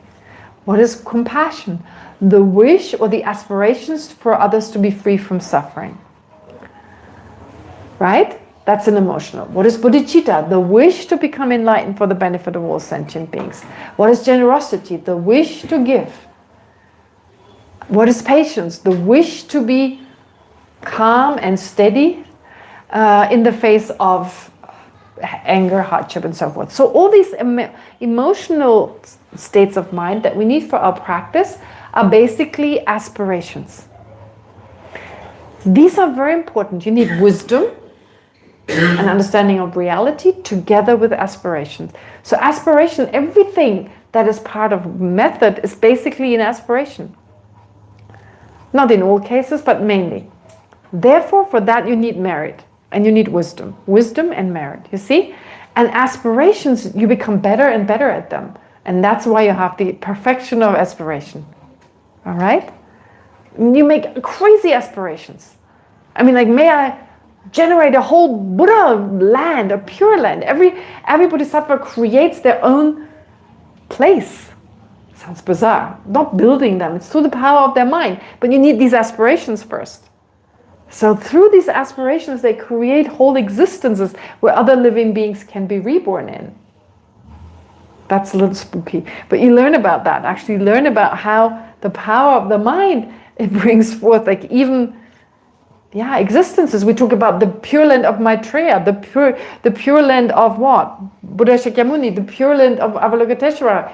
Well, what do you think they came from? Some guys kind of built some space station somewhere? No, it's all through the aspirations of these beings. This world is the result of our karma and afflictions. So this existence is the result. So it's impure, it's contaminated. And then there are these pure realms, uncontaminated. They have developed through the power of these pure minds, aspirations. Our aspirations are attachment. I want to be I, me. Those are our aspirations, those afflicted aspirations. Always wishing something for the I. You see the similarity, the parallels? All right, anyway, having said all this, so aspiration, strength, and gnosis, all these perfections which enhance the dhatu. Here, dhatu refers to the dhatu tathagata garbha. Sound familiar? Tathagata garbha. Which literally means the element of the tathagata essence. The element of the Buddha essence. Buddha nature is a fancy word for Buddha nature. Another name for Buddha nature. So, of course, Buddha nature is so important, might as well have more than one word for it. Right? So here, dhatu tathagata garbha. There's the whole sutra called the Tathagata Garbha Sutra.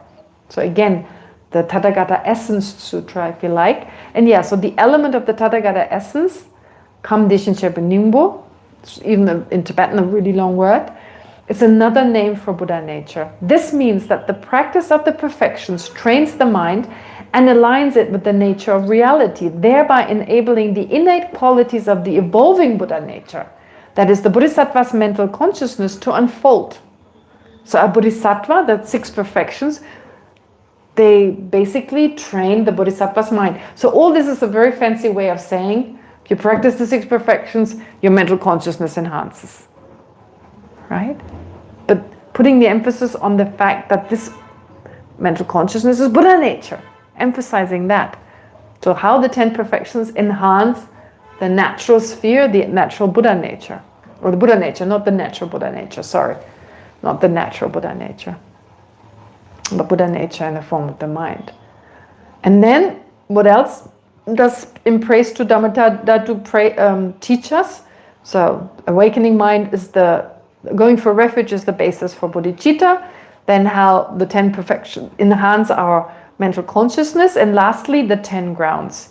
In this way, bodhisattvas progress through the ordinary path and eventually attain the path of seeing. So first they take refuge, they generate bodhicitta, then they practice in the 6 perfections, as just described. And in this way, bodhisattvas progress through the ordinary path and eventually attain the path of seeing, thereby reaching the first of the 10 grounds. And from there they continue through the successive grounds, 2nd, 3rd, and so on, each marked by greater qualities until completing the 10th ground and attaining Buddhahood. Yeah. So very beautifully, as Lama Tsongkhapa explains. So first, they practice taking refuge, they generate bodhicitta, they practice the 10 perfections, and in that way they go through the 10 grounds and become Buddhas. In this way, Arya Nagarjuna, so this is what praise to the ultimate expanse explains, and therefore the praise to Dhammadhatu explains the entire Bodhisattva path. In this way, Arya Nagarjuna's praise to the ultimate expanse is not only a hymn to ultimate reality and Buddha nature, but also a structured teaching on refuge, bodhicitta, the perfections and the 10 grounds, thus weaving together both the foundation and the full path of a bodhisattva. So if we know this, we can appreciate this text.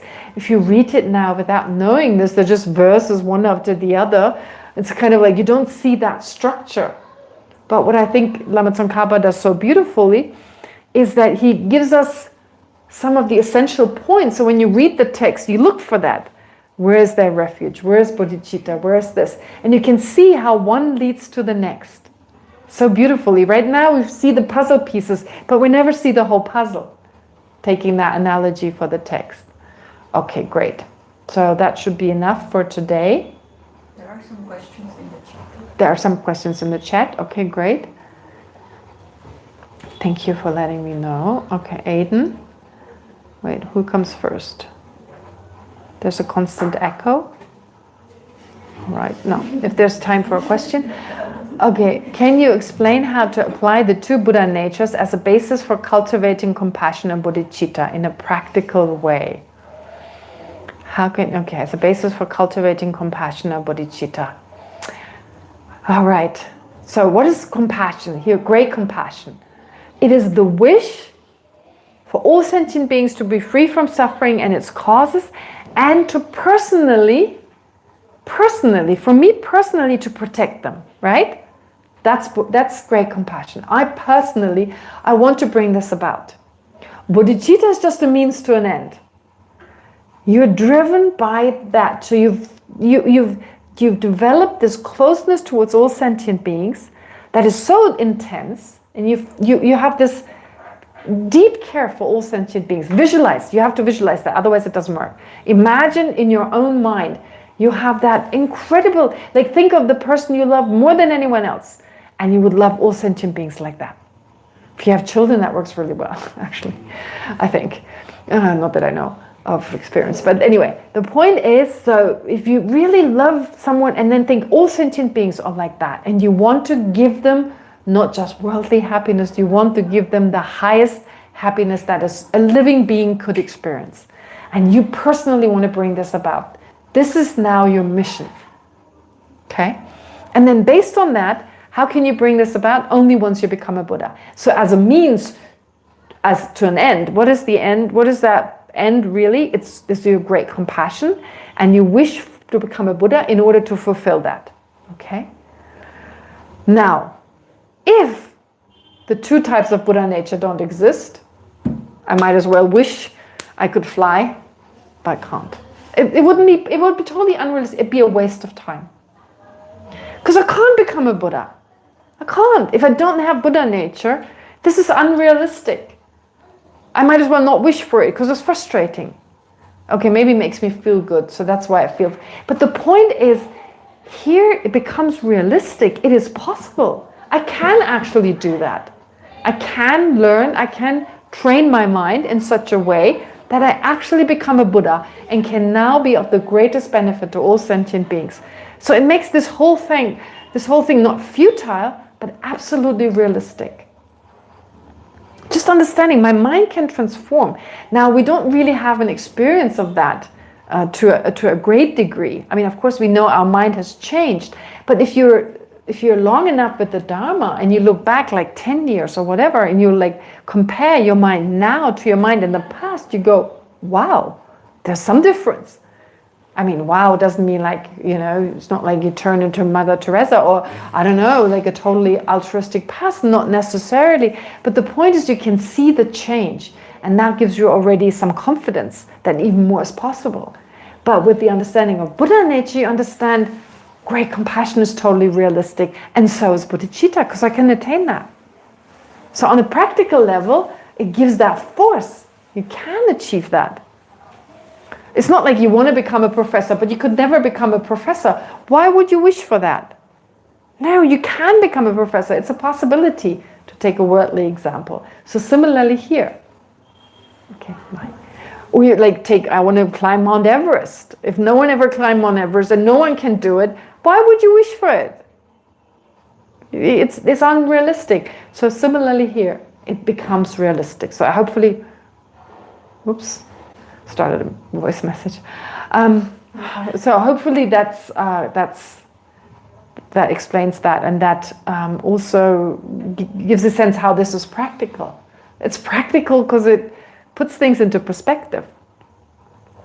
What would be a Kagyu book on Buddha nature? Anyone from the Kagyu tradition? Oh, Aiden, you already posted it.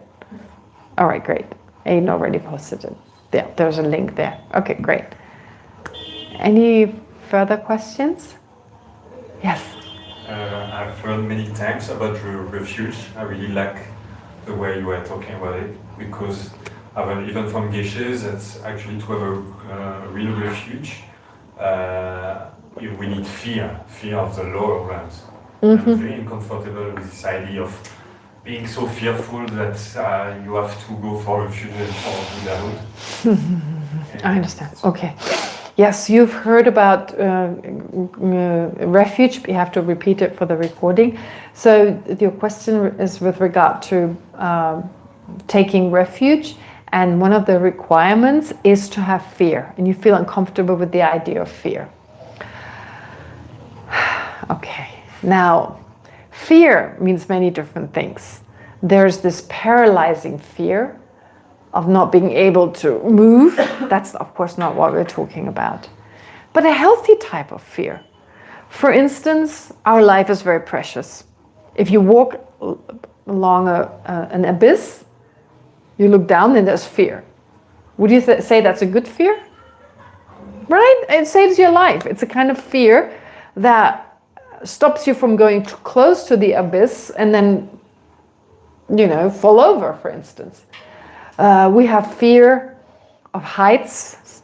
We have fear of certain animals that could potentially, even animals, they're scared of spiders and, or snakes, for instance, some, not all. But there's this natural fear because they're dangerous. They even have a color that kind of indicates, watch out, they're. So it protects us. And in that way, I think there is a healthy fear. I mean, a fear of harming myself is a good thing.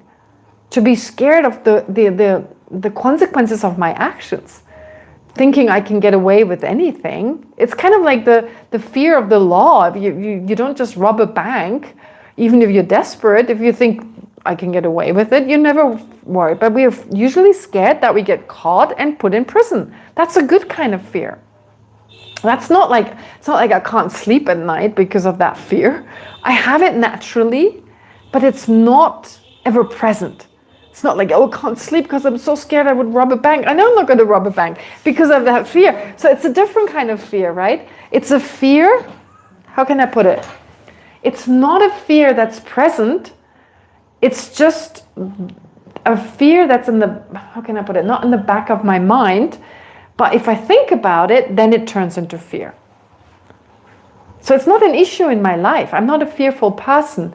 But even considering I'm not planning a robbery. I'm not planning to rob the State Bank of India here, where they used to stand with their guns. They stopped doing that. They used to have these guys at the door with these old-fashioned guns, right?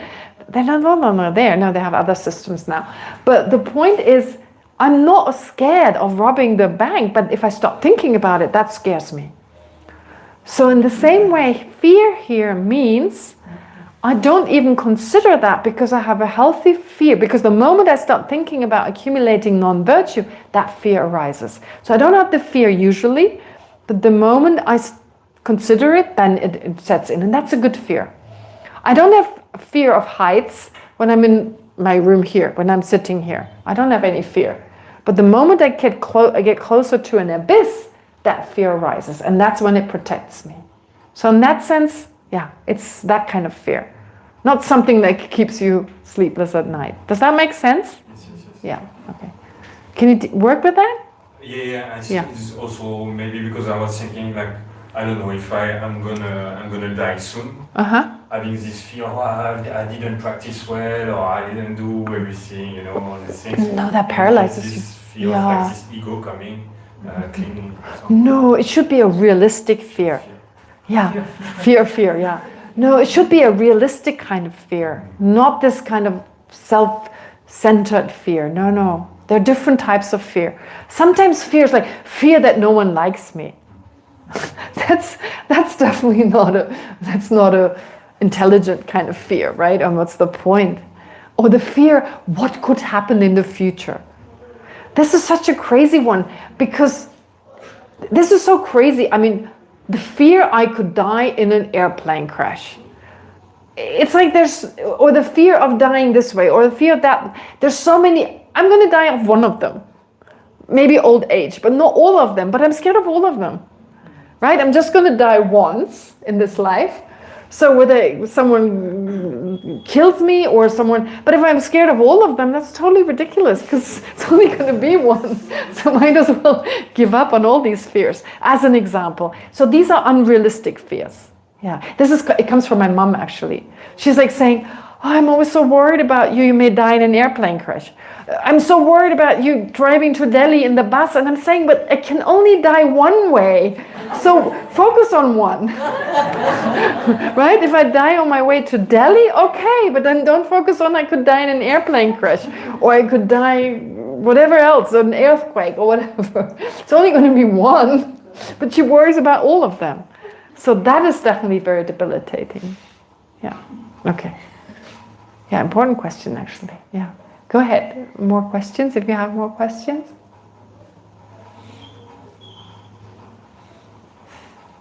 No? Okay. All right. Aiden just published a whole book on Buddha nature. Thank you, Aiden. All right, great. So let's dedicate. We have only 3 minutes left. There's no point to start a new paragraph. Yeah, so we'll finish a little earlier. Let's dedicate whatever virtuous potential, whatever positive potential we've accumulated to recognize our own Buddha nature, to recognize the incredible potential that lies within our own mind, and to be confident about it, to understand we can all do it, and to therefore take the first step. But then when taking that step, of course, we need the assistance of our kind lamas, like His Holiness the Dalai Lama and all the great living masters who have the great fortune to still be around us. So let's pray for their long life, and of course also for our own progress on the path. In the snow-encircled land, you are the source of benefit and bliss. Avalokiteshvara Denzing Gyatso, please remain in life until samsara ends. May the precious Bodhi mind, not yet born, arise and grow.